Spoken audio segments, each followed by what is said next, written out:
ক্ষতিগ্রস্ত কি আমরাই একাই হব না ভারতও হবে? কারণ আমরা যদি দ্বিতীয় বৃহত্তম অথবা তৃতীয় বৃহত্তম অথবা চতুর্থ বৃহত্তম ব্যবসায়িক কেন্দ্র হই ভারতের জন্য, ফোর্থ লার্জেস্ট মানে পত্রপত্রিকা মাফিক, আবার অনেকে বলে সেকেন্ড। তো ভারত যে আমাদের কাছে বিনা পয়সা দিয়ে যায়, টাকা দিয়ে যায়, তাহলে ওটা যদি তারা বন্ধ করে দেয়, আমি তো বলি বন্ধ করুক। গরু তো বন্ধ করেছে, গরু আমাদের দেশে কি এখন আমরা গরু খাই না?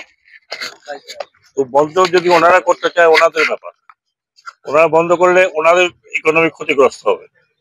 এইটার সাথে হাজার হাজার লক্ষ লক্ষ লোক জড়িত, ওই পারেও লক্ষ লক্ষ লোক এই পারেও জড়িত।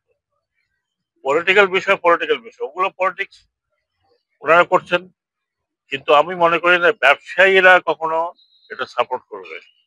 এত বড় একটা বাজার, সেই বাজারকে নষ্ট করবে বলে আমার মনে হয় না। কাজেই একদিন দুই দিন অবরোধ আমরাও তো করি মাঝে মাঝে। তো পলিটিক্যাল অবরোধ করতেছে, করুক, এটা নিয়ে তা আমাদের চিন্তা করার কোনো কারণ নাই। কারণ কারণ ওনাদের বেশি খরচ আমাদের।